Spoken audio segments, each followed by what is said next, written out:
seguida, após ficar nessa unidade, ele recebe a medicação para estabilizar o quadro daquele surto que ele está apresentando.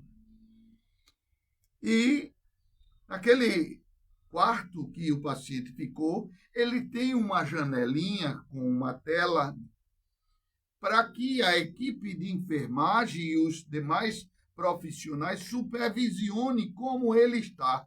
Se ele não está tentando suicídio, se ele está estável ali.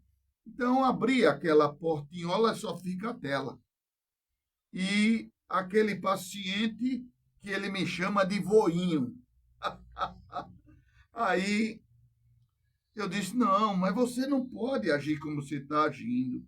Você tem que modificar, entenda que ninguém quer o seu mal. É preciso você se submeter a um tratamento. Você estava querendo agredir a todos? Não pode.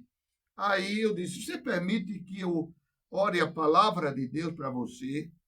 Ele disse, permito. Aí então eu ergui minhas mãos pedindo a Deus, que é o Espírito Santo, que operasse em mim para que nós ajudássemos espiritualmente, através de nós, o poder do Espírito Santo, para ajudar aquele paciente. Então, fiz minha prece inicial, ele ouvindo, aí eu, pela tela daquela janela, toquei com esses 3 dedos aqui na fronte do paciente e ele prontamente, pá, desabou no chão como um todo, como se cai uma jaca de um pé de jaqueira. E eu mesmo fiquei surpreso comigo que só uma vez tinha acontecido essa manifestação através desse instrumento que sou eu, esse instrumento do Espírito Santo. Quando eu toquei ali, o poder do Espírito Santo, pá, derrubou aquele paciente, ele ficou ali num estado de êxtase espiritual. Aleluia. Ficou uns 5 minutos e não tinha mais, nesse instante ainda, nem sequer feito a medicação para conter, para estabilizar o quadro do paciente. Simplesmente foi o poder do Espírito Santo, toquei e ele caiu. Eu disse, oh, aleluia, glórias a Deus. Eu fiquei tão maravilhado por ter sido verdadeiramente instrumento de Deus. Aleluia. Você entende o que é isso, meu irmão? A gente que não tem tanta habilidade, ou mesmo tanta ousadia ainda, de o Espírito Santo manifestar a sua vontade através de nós. E entendemos que nosso exercício não é somente levar a palavra, mas que esta palavra tem que ser eficaz. Senão, é como eu disse, é balela. Essa palavra tem que ser verdadeira, tem que ser com poder. Você, quando levar esta palavra, você tem que dizer, o Espírito Santo é que me usa para alcançar pessoas. E eu me lembro, muitos anos atrás, teve um retiro desta igreja que eu congrego. Retiro de carnaval. E tinha lá um senhor que é muito conhecido na denominação. Ele é de Pernambuco, do estado de Pernambuco. E ele veio para Maceió, para aquele retiro, porque ele era uma pessoa que tinha revelações proféticas. Era uma pessoa muito, vamos dizer, prestigiada naquela denominação, porque o poder do Espírito Santo operava.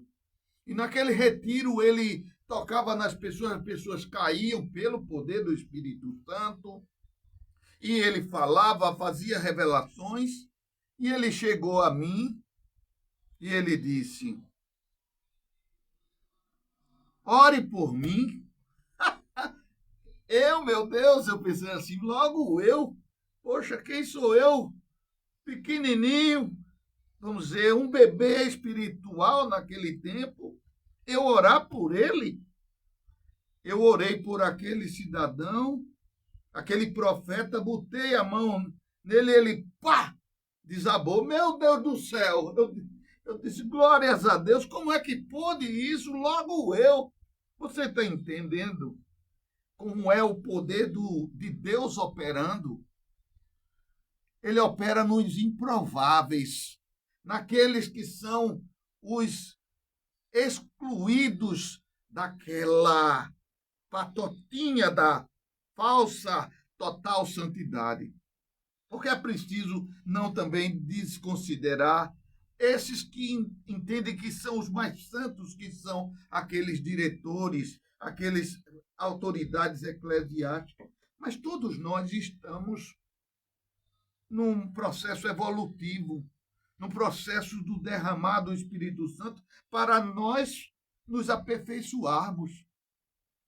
E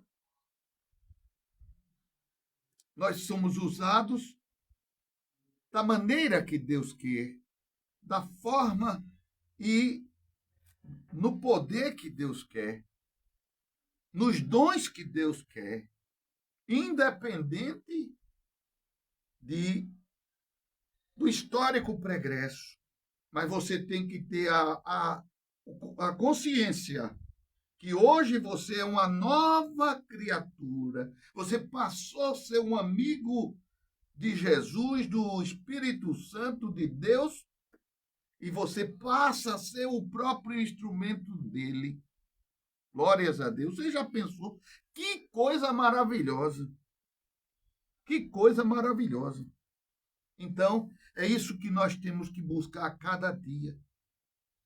Cada dia, não para o nosso envaidecimento, porque quando eu toquei ali na fronte do paciente, o poder do Espírito Santo se manifestou, e muitos anos antes eu toquei na fronte do pastor, que era profeta, convidado, autoridade eclesiástica, que ele desabou, mas veja só, logo eu e aquele cidadão que era a autoridade eclesiástica, eu fiquei olhando para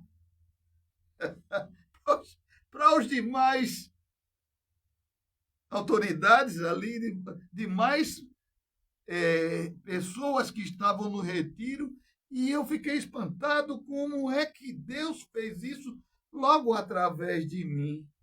Você entende que o tempo é de Deus e a forma de agir é de Deus. Mas o que você tem é que se preocupar, é que você tem que ter a legitimidade. Ninguém está dizendo aqui que você tem que ser puro, porque ninguém é puro. Mas a gente quer dizer que você tem que ter um novo caminho da sua história de vida. Não interessa a vida pregressa que você teve. Não interessa a lixeira de pecado que era a sua existência. Mas interessa é que Deus está vendo que você tem um novo propósito e um novo redirecionamento de vida. Arrependei-vos dos vossos pecados, justamente significa isso. Arrepender não é dizer que os pecados gostosos da carne que você fez no passado significa eu estou arrependido. Não, ali já fez parte da sua história.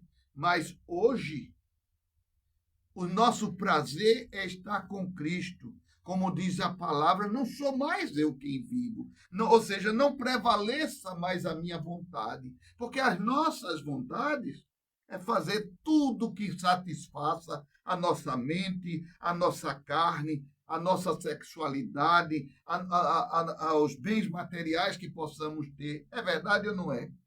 Mas quando você tem um propósito, não, eu renuncio tudo isso. Mas o nosso Deus, os caminhos com Cristo, é o que procede para nossas vidas. Isso não quer dizer que você está sendo, vamos dizer, um monge que vai renunciar a todos os bens materiais, não. Reinarás e reinarás em vida. Porque o nosso próprio Deus, ele não é contra a riqueza.